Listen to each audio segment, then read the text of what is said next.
My name is Stephen Hayden. My pronouns are he and him. I live in the beautiful state of Colorado in Denver. I'm a mental health therapist, and I'm also the founder of a new wellness platform and smartphone app for the LGBTQ community called You Flourish, and that will be launching early next year. Megan.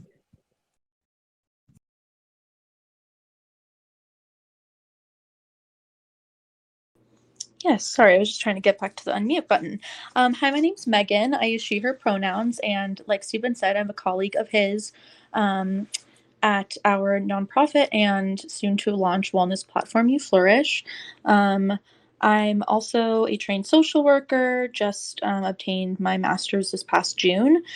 So I'm super happy to be here with everybody today and talk about something that I'm very passionate about with all of you. Thanks, Stephen. Thanks, Megan. Bernie, would you like to share anything more about you, your identity, anything, your favorite food, where you love to travel? Sure, definitely. So, obviously, my name is Bernie. My pronouns are he, him. I am an ally of the community. I just have a lot of friends who are part of this community. I think it's always good to be more informed about, this kind of stuff. And places I love to travel, a lot. I really like Europe. I just went to Barcelona last year, and I can't wait to go again. But yeah, just kind of love just picking up a bag and getting on an airplane. Oh, that sounds wonderful. Spain is such a beautiful country, and we're so glad you're here. This space is indeed meant to support members of the LGBTQ community and their allies, families, and friends. And we meet every week, Thursdays at 8 p.m. Mountain Time, 7 p.m. Pacific Time, 10 p.m. for those joining us from the East Coast. And it's really an opportunity to talk about some of the challenges that members of the LGBTQ community have as it relates to both their mental health and well-being. What does that mean in terms of getting the support and resources so that members of our community can thrive? And tonight we're talking about breaking down barriers, accessing LGBTQ-friendly care. So for those of you who are with us tonight or will be listening to the podcast later, you're not familiar with some of the challenges. Members of the LGBTQ community frequently face discrimination in healthcare spaces. This has been a historical issue for so many in the community.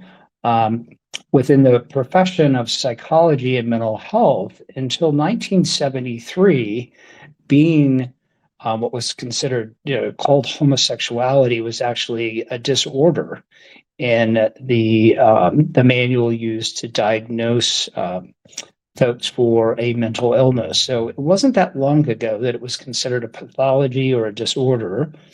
And so many years later, members of our community are still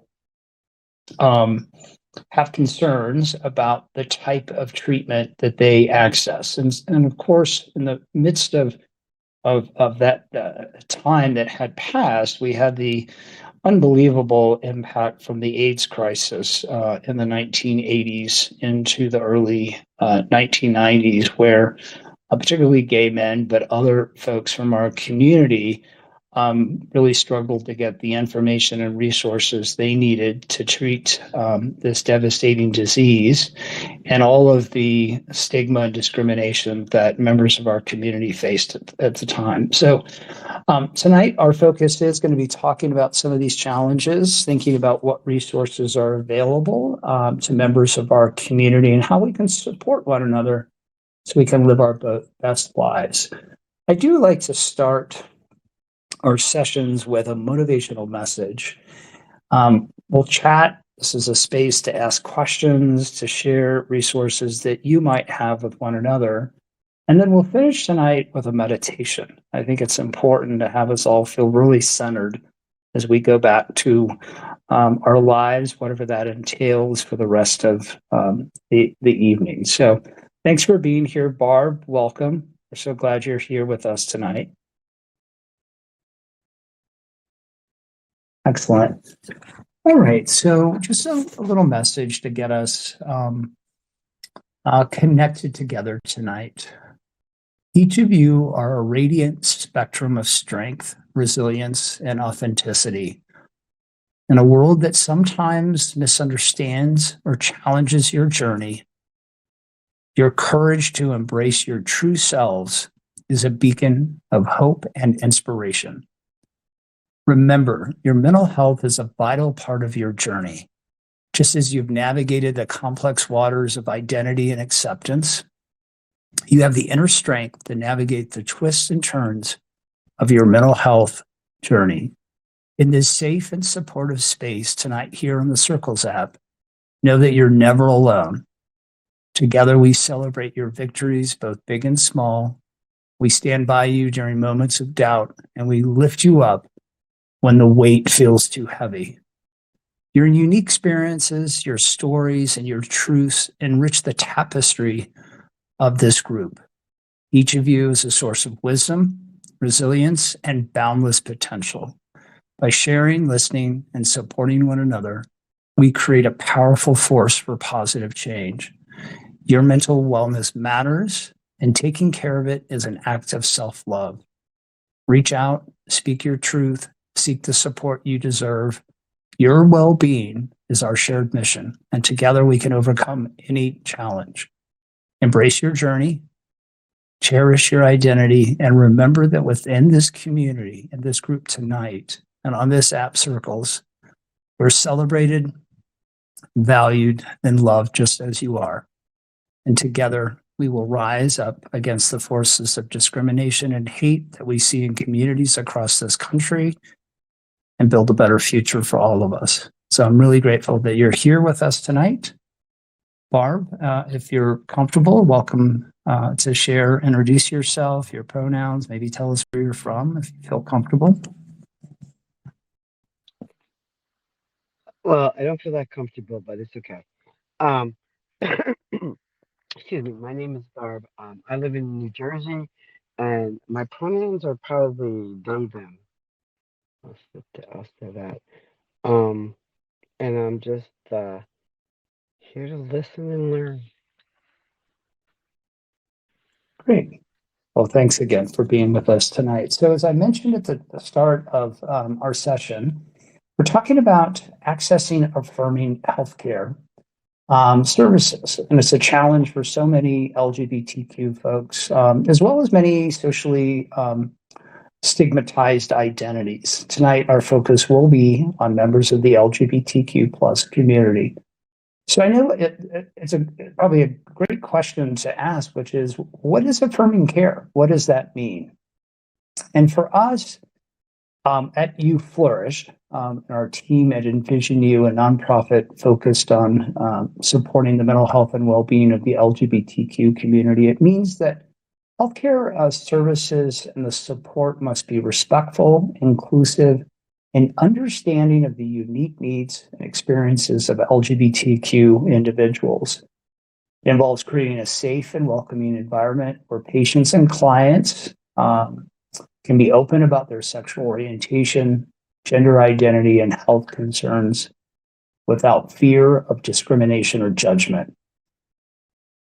Affirming care is so crucial, and it directly impacts our health outcomes and the well-being of our community.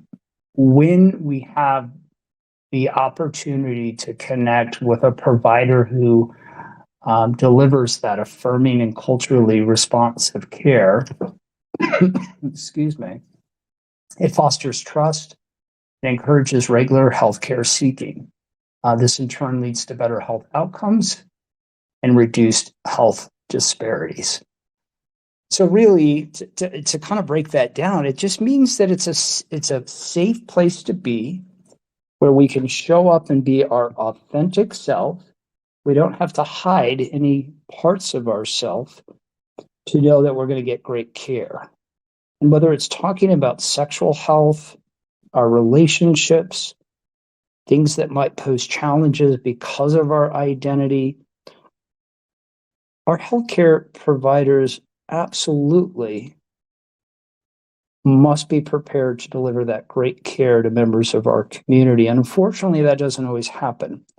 And I don't believe that's, for the most part, malfeasance or that folks are not trying to do right by our community, but they don't have the training, right?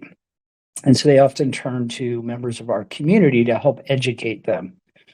And the fact is, as a patient or client, it's not my job to educate my healthcare provider.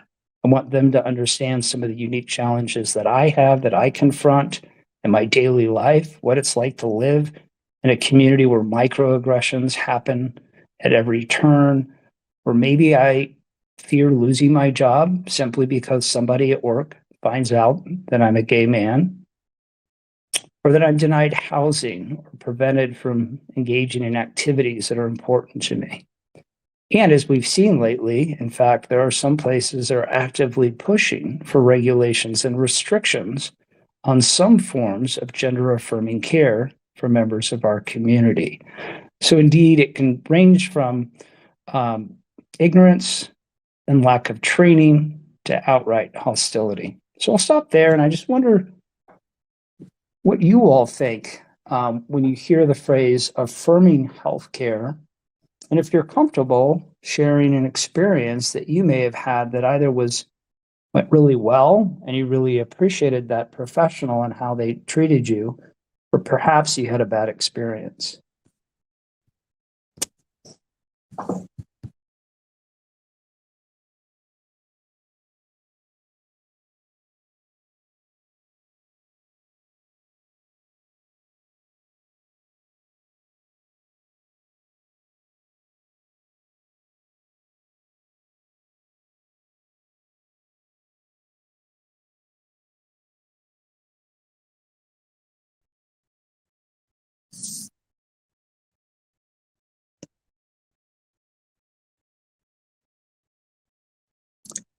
Is everyone still here?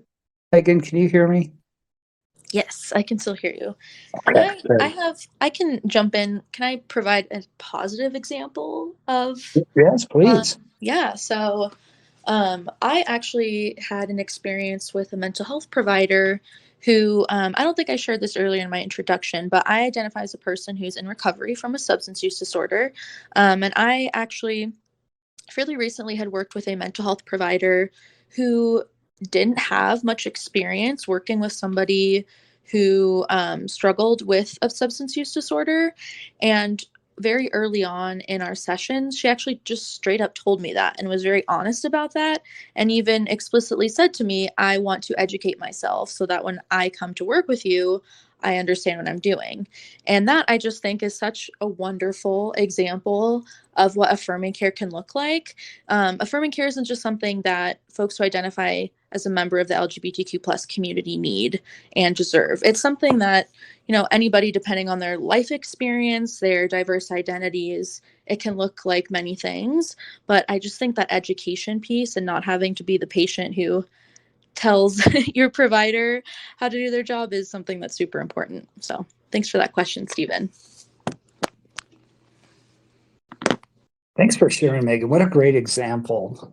Because we don't expect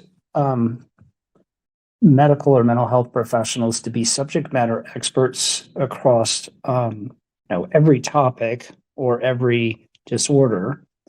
But certainly when working with people with various identities, we do need and deserve that culturally responsive care, that folks have put in the time and the effort to really understand our unique identities and what might interfere with our mental health or our physical health because of those challenges. I wonder if anyone else wants to share anything or offer some insight into kind of what their perspective is when it comes to affirming care in a healthcare space.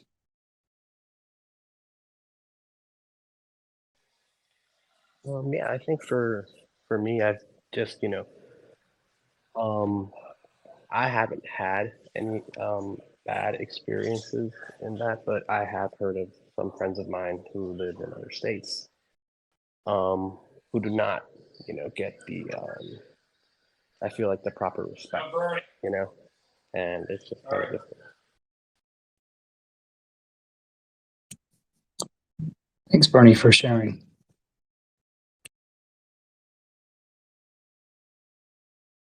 We're talking about care, right?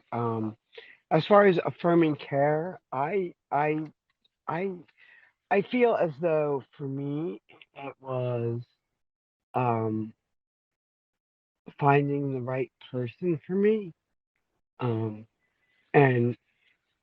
also being able to share what I needed, because it was also my responsibility to do that. Also, like I felt, if I like I think Megan had said it, like the person had said to you, I've never worked with this, but I'm willing to, and I've had my therapist, my old therapist used to say that, like, with things with me, handling traumas with me and things like that, and she was great. Like, she went out and she did her work. She went out and was able to bring me back, like, everything that I could have needed or wanted. So it was a very, very positive experience. So I think we all deserve that. Thank you, Barb, for sharing. And absolutely, that last point, we all deserve that, right? It shouldn't be a question about whether or not we warrant that type of care. Yeah, Barb, I see your hand up. I can give on the negative side. I can't believe I couldn't even think of this. The first time I ever went to a psychiatrist, I remember I was told, well, he didn't believe me. Basically, I talked about some of my trauma. Didn't believe me. And I walked out of there. I actually paid that bill. I shouldn't have, but I walked out of there and I went to my therapist and I was like, oh, that was such a bad experience. And she's like, you don't have to go back to him again. And I didn't. I went to someone else. I found someone else. So, that person was not really in touch with what I needed. Yeah, from what you've described, it does sound like that. And I give you a lot of kudos for the confidence to walk away from that provider. I think it's often difficult for folks because we've been taught that if somebody has a bunch of letters behind their name, they must really know what they're doing. And my gosh, the way they present themselves, it comes off as almost a little arrogant. Maybe they think they're the smartest person in any room that they show up in. And so it can make that a little difficult at times, right? You start to question, well, does this person have my best interests in mind?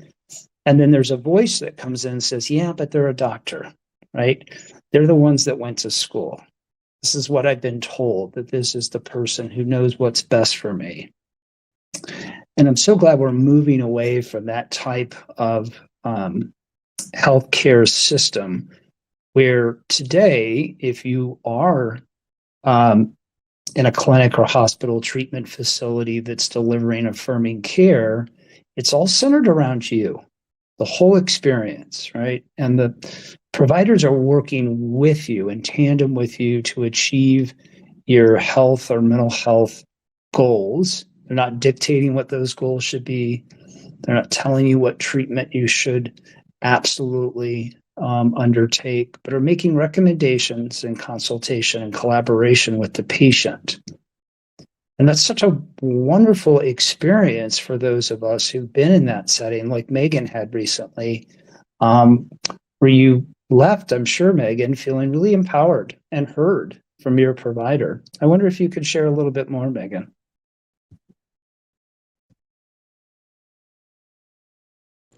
Oh, there we go. Yeah, definitely. I also just wanted to say welcome to Maggie, who just joined the room. Thanks for joining us this evening. We're just talking about some experiences, positive and maybe not so positive, about care that we've received from providers. Um, yeah, I definitely think, Stephen, you referenced the word empowered, and that's definitely how I felt. I felt that my time that day that I had spent with my therapist was something that was well served, because I felt extremely heard throughout the whole experience. And to actually have somebody tell me that they don't understand and just be honest about it and actually follow through, similar to what Barb's provider did, followed through with that education and came back with information, felt really special. And it made me want to keep coming back, which is sometimes the hardest part about therapy, is just showing up. So that was more about my experience. Thanks, Megan. Yeah, welcome, Maggie. We're so glad you're here tonight. The focus of our conversation is about some of the challenges that members of the LGBTQ community have when accessing affirming healthcare or mental health care. We've talked a little bit about, what affirming care means and some of the challenges. And I'd invite you, Maggie, if you're comfortable, to introduce yourself, and maybe share a story, whether it's a positive one or experience you may have had that didn't go so well because of the identity that you hold.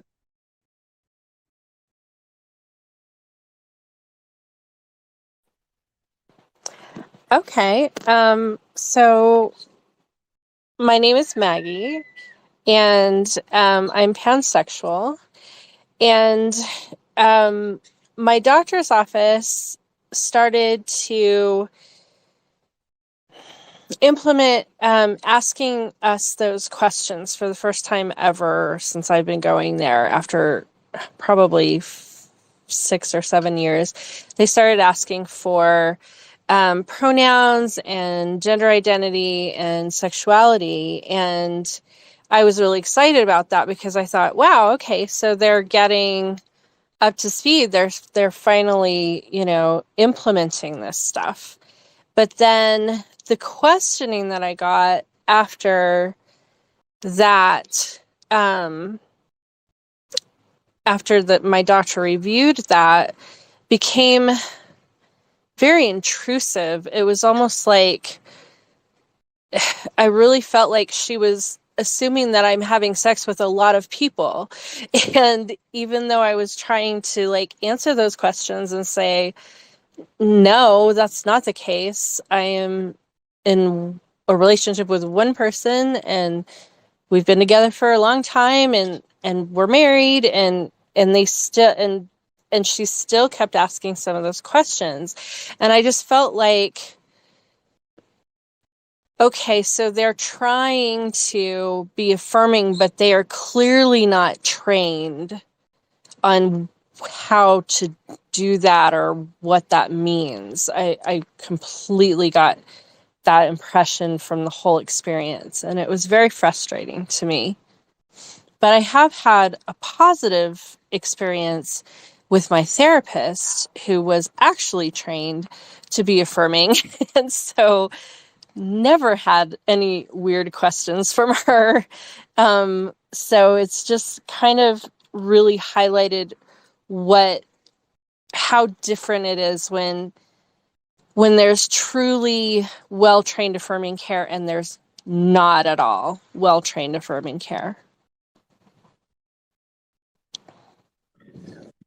Thank you, Maggie, for sharing both of those experiences. And I think, you touched on something that's really vital in this whole conversation, is about training, right?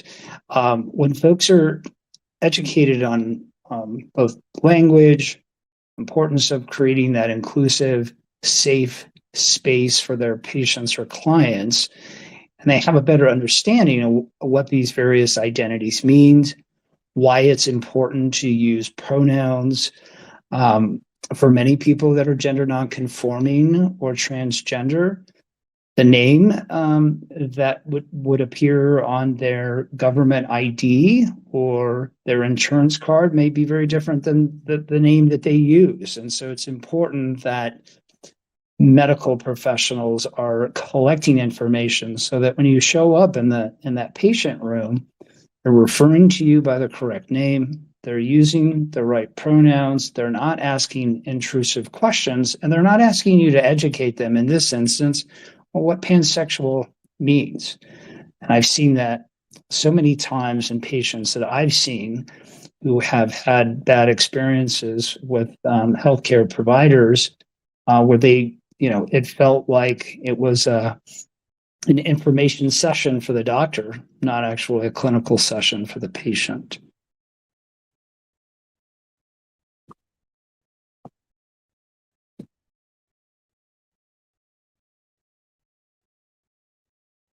So I thought I'd share tonight with you a few questions that you might ask a healthcare provider. So for those of you who've been through that process recently, we know it's not easy, depending on whether you're insured, what type of insurance you have, where you live.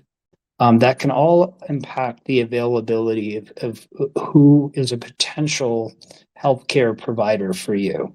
You live in a larger urban center, you're likely to find more LGBTQ affirming trained providers in smaller areas of the country. Probably that's not going to be the case. But everyone has the opportunity, regardless of where they live, to commit to doing training so they can deliver that great care. So a few questions that I think are really essential to that early process and can be asked once you figure out if that provider is accepting new patients, is to, and it might be with the intake staff, depending on how large the practice is. It might be a receptionist, or it could be with the provider themselves if you have the opportunity to connect with them virtually or by phone, maybe in advance of a regular appointment. I like to ask open-ended questions, right? Because the yes-no questions don't really serve us. So a good example of that is, how do you ensure a welcoming and affirming environment for LGBTQ patients, right? Kind of a broad question, but it gives that individual or the person that represents that practice the opportunity to go through and highlight some specifics.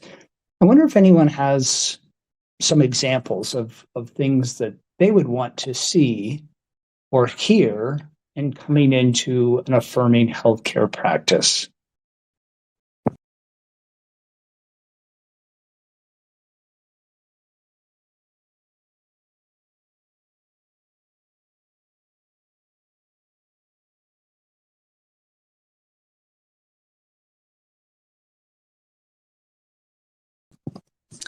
I think something, I've had similar experiences with really invasive questions, similar to Maggie, around sexual health specifically. So I think something that I like to see is when you walk into an office and there's actually like handouts or brochures about diverse identities, just to at least be somewhat of a signal to me that, okay, maybe I can open up in this space.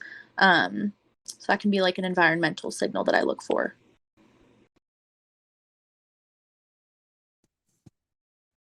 And if folks want to share examples in the chat, feel free to do that too. Thanks, Megan, for that reminder and for that example.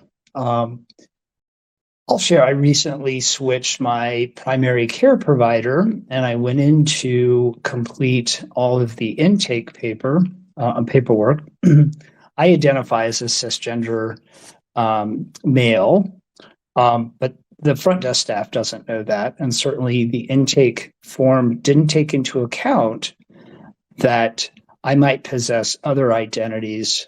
And so the questions were all binary, male, female, asked if I had a husband or asked if I had a wife. And so it left no space for me to declare an identity other than something that would be considered, cisgender and heterosexual. And so when I stepped into the provider's office, the first thing I said to her was, nice to meet you, after she introduced herself. And I said, I just want you to know, if I was trans or gender nonconforming, your office has already told me I'm not welcome simply by the paperwork that you have your patients fill out. And she was a little surprised. She said, really? I didn't realize that. And let me take a look at it. And she goes, even my kids' schools, like my kids have the opportunity to write in identities or to declare an identity other than cisgender on the forms. I said, well, that's brilliant. What a great experience for your kids. Now think about all the patients that come through your office every day who maybe don't feel welcome. So, I think about the intake forms, right? Are there places for me to be able to declare the various identities that I have? Does the medical record, so as I interact with different individuals through the practice, maybe I'm in an x-ray room, maybe I'm having my blood taken in a different area of the clinic, do each of those people see my medical file and see the name that I want them to use, the pronouns that I would like them to use, so that I'm not having to re-educate every single person that I come into contact with. So those are just a couple of examples that I have, and I wonder if anyone else has some that would indicate to you that you're in an affirming environment as part of the LGBTQ plus community.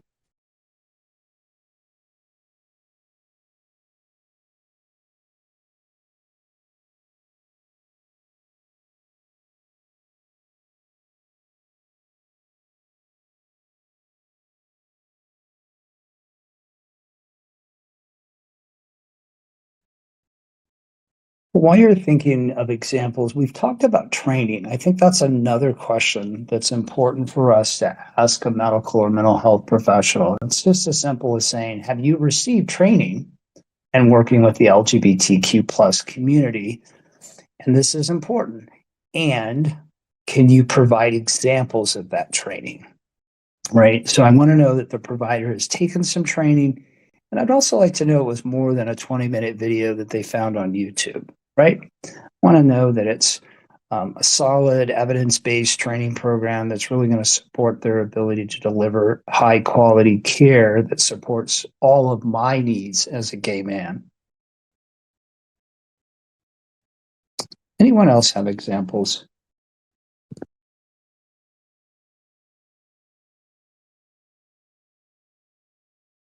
I think that's a really good point as well. When I was looking for a therapist, her profile was on Psychology Today, I believe, has a space where some therapists do their therapy. Anyway, her profile on there, some of the things that she wrote about her therapy included some specifics that indicated to me that she had LGBTQ affirming care and that she was very well versed in different gender identities and sexualities. And I could tell I could tell from the way she wrote it that she actually knew what she was talking about. And I kind of wish that there were more extensive profiles like that for medical doctors, because someone can list themselves as being affirming on a healthcare site, but have they actually had that training?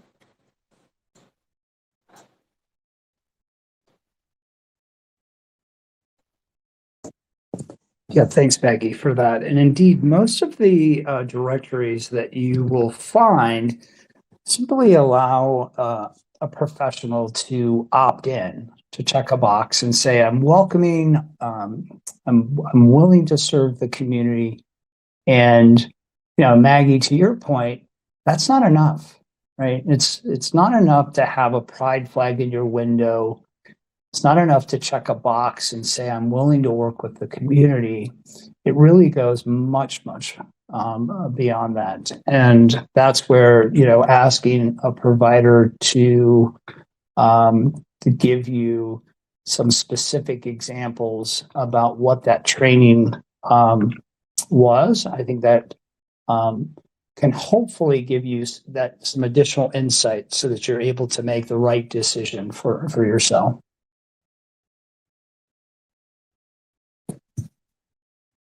Megan, do you have any thoughts and questions that you might ask a provider? Yeah, let's see. Honestly, I really just ask if they've worked with folks who have some of the same identities or like lived experiences that I have. I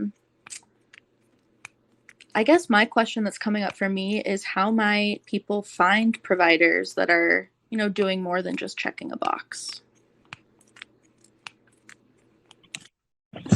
That's a really great point. So in addition to having, some of the questions ready so that when you do start to evaluate whether this provider is the right one for you. And, I want to acknowledge it's a little intimidating sometimes when you step into that patient room for the first time, you're meeting a doctor. Again, we've, been taught for so long, right? They're the expert. They're super smart. They know what they're doing. And so the way the system is designed, I think, can feel both intimidating and discouraging to ask these questions. But it's so important that you feel like the person who's going to be providing you healthcare services is able to do that in a kind, caring, compassionate, and affirming way so that you can get all of your needs met. It's really unfortunate how many people in this country don't reveal part of their identity in a healthcare setting. And that can really compromise your overall health. It can lead to people disengaging from treatment. It often points to some of the reasons why people stop going back to a medical provider. So the needs that may have initially brought them into that space are now not getting met. And so what could have been handled in kind of an early preventative way or a low invasive procedure is now created maybe more significant and concerning challenges for that person because they didn't get the care they needed. They stopped going back to the doctor. And, that's what we want to avoid, right? We want to get those early interventions. We want to ensure that we're getting the care we need so that things don't get worse. And there's a lot of examples of that. And so, Megan, if you'd be so kind in the chat, maybe to give some examples or some resources that folks can use when they want to find an affirming provider or get some additional information on the things that we've been talking about tonight.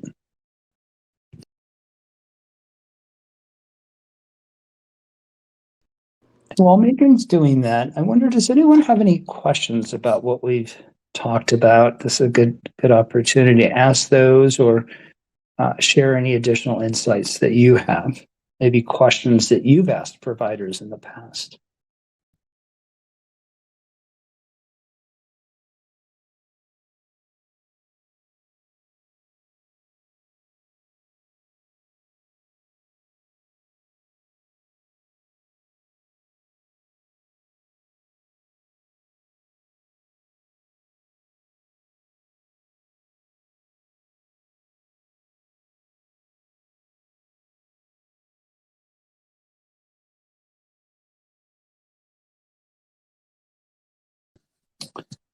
I'd like to also remind each of you and the folks that will be listening in later that in many places in the country we have legal protections. There's to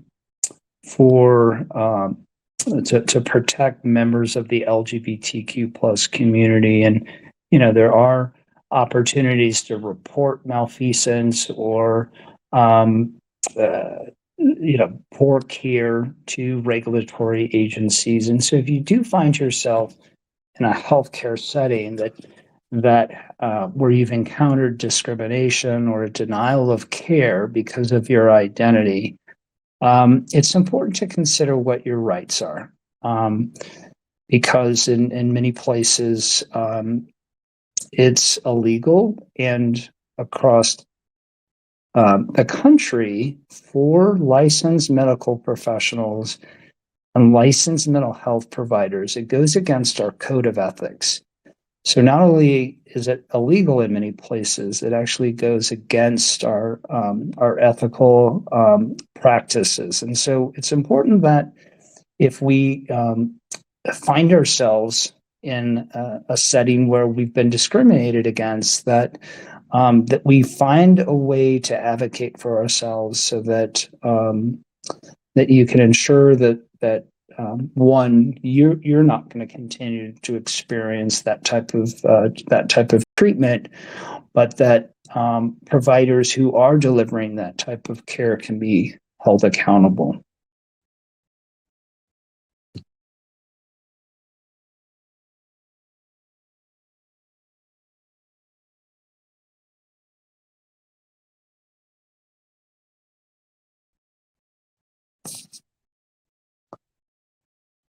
On a somewhat related topic, I wonder how many folks have recently had a tough conversation with somebody, a conversation that they were uncomfortable having, maybe didn't feel confident having, felt very reluctant. You don't have to go into details, but I just wonder if anyone would be willing to share a little bit about what helped them have the courage to push past that discomfort and that anxiety, and to have that forthcoming conversation with somebody.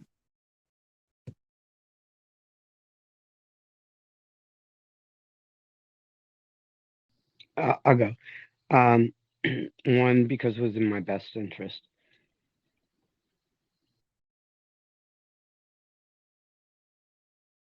Excellent. Thanks for sharing that. So it was in your best interest. Yes, putting me first, not people pleasing and doing all that other wonderful stuff. So putting me first, making me count, number one to me. And you do matter. And we need to matter to ourselves, right? We often give grace to other people, but not ourselves. We often don't center our own needs first because of those people-pleasing behaviors that we were taught growing up. Any other examples that somebody can share of a recent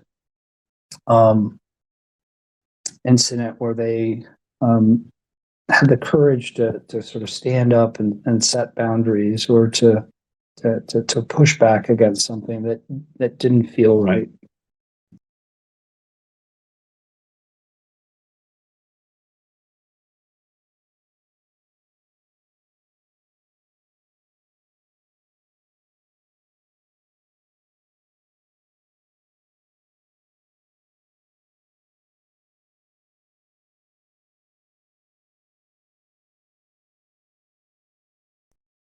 Okay.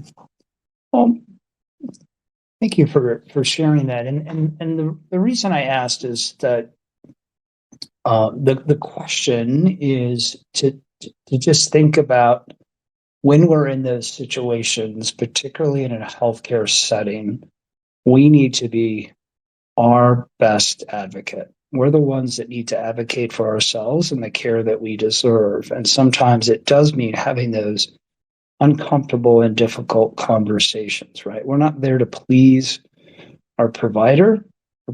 Healthcare provider is there to deliver great quality care to us. And if we're not getting it, it's really important to advocate for ourselves. And again, I know it's not always easy, but it's essential.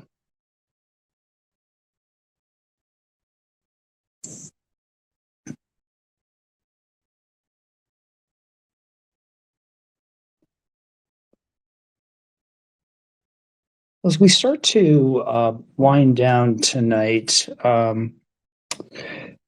Megan, are you able to put some of the resources in the chat? Yes, I got those in there. Okay, great. They just didn't come over on my end. I didn't see them, so thank you for doing that. Of course. Did everyone else see the resources in the chat? and give us a heart to let us know. Okay, great. Great, Maggie. Excellent.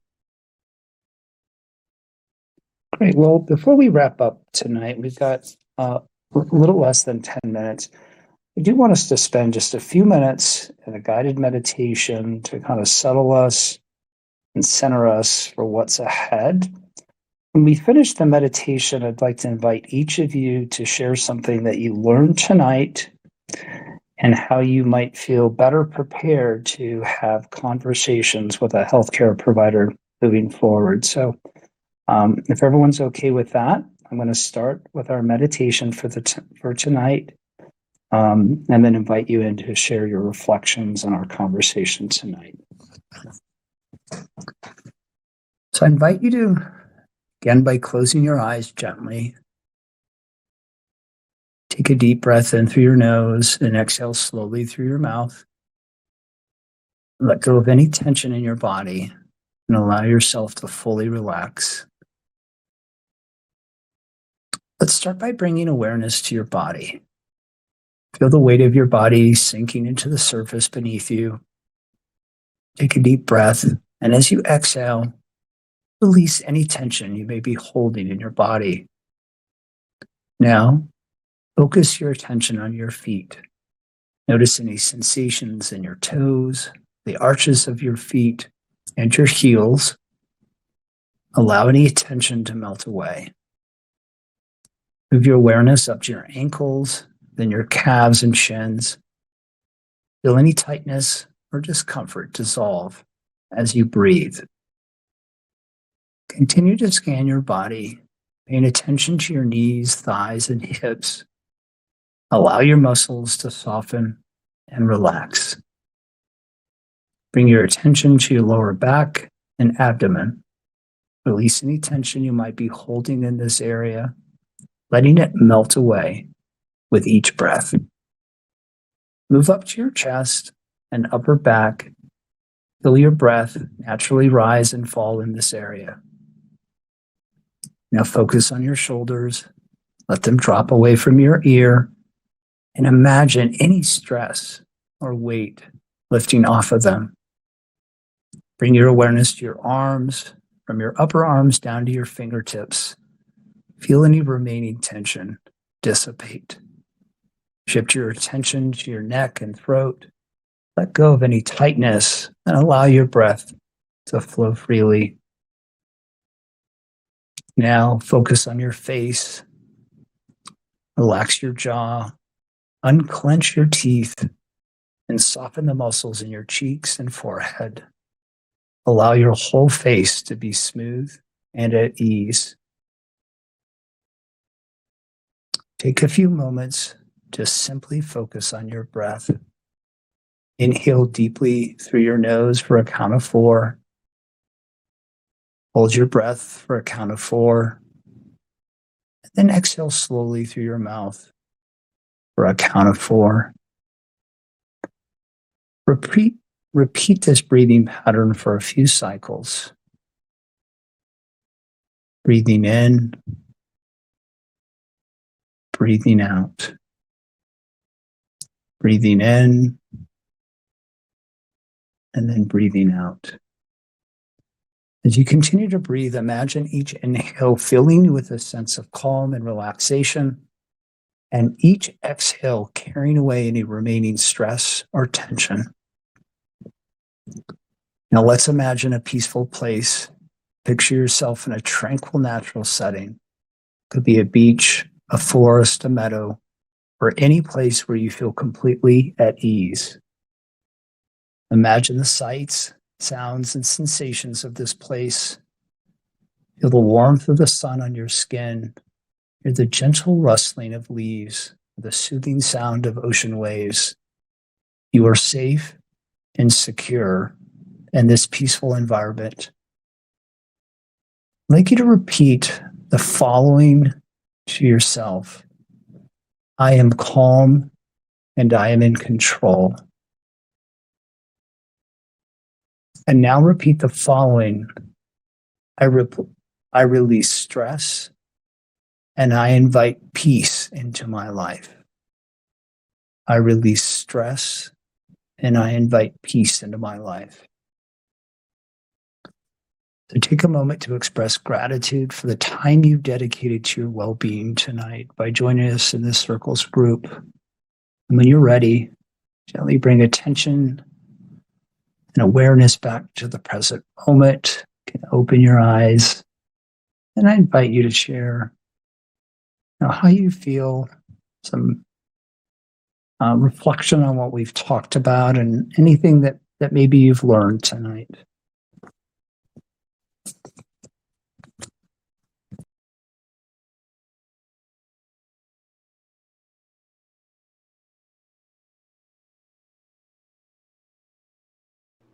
Yeah, I can go. Thanks, Stephen. I'm feeling relaxed. I think having a meditation in the evening before winding down for bed is very helpful. So thank you.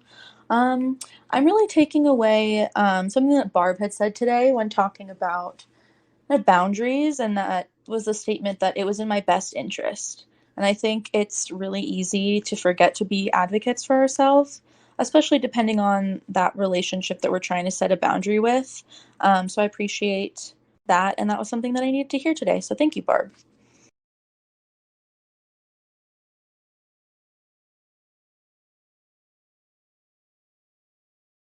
I agree. I needed to hear that too. And Stephen mentioning the importance of advocating for yourself. Thank you for the resources as well. I look forward to looking those over. And now I have some things to look for when I go into a healthcare provider's office, and things I can ask them. Thanks. Yeah, of course. definitely. I would. Oh, sorry. You can go. My apologies. No, it's okay. Go ahead, Bernie. It's cool. Yeah, thank you. Yeah, I just just as an ally, there were just a lot of. I mean, I know I was kind of like a wallflower, but it felt like I learned so many things just from this conversation, that I myself would have never thought of. So I think it's something that I take away from this as just being able to, help people in the community and just be like, hey, I can understand better where they're coming from and what some of these struggles are. And I just, and it's just really eye opening. And, I look forward and continue to listen more and learn from you guys. This is, from all of you, just to learn from all of you. It's just amazing.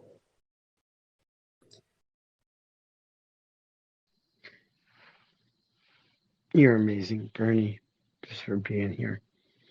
I just want to say I don't usually do meditation at night this early because I'm gonna fall asleep. Thank you.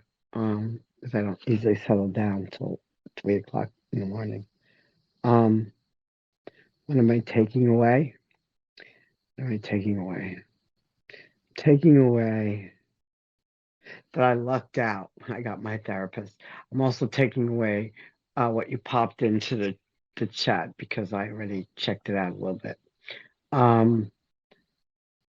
That I was blessed by the therapist I got 16 years ago, because she was forever educating herself and others, to be the best she could be, which was everything that I needed for that time period. So my therapist was always, everything was accepted, like she was always non-judgmental, and that's what I think is the most important thing in a relationship. You're supposed to be able to tell them everything, right? I mean, they're therapists, so I keep being told. So I do look for, and I also realized that my therapist was extremely steady for 16 years, meaning like I could tell, like when they're like, I knew them well enough that I could tell, like, but she was so solid, but she was so solid of a person. Her voice never quivered, ever. And Thank you it was, for it, thank you it was, for sharing that. And She was amazing at what she was able to do, and I think that people doing this is so important for the community. Thanks. thank you. That word amazing is indeed a great word. And we're closing now. So grateful each of you could be here. My takeaways, I'm just grateful that you spent an hour of your time with us. Please join us next Thursday at the same time. We'll continue to be talking about the importance of LGBTQ mental health and well-being here on the Circles app. Wishing you a wonderful night, and thanks again. Thanks, everyone. Thanks, Stephen. Thank you.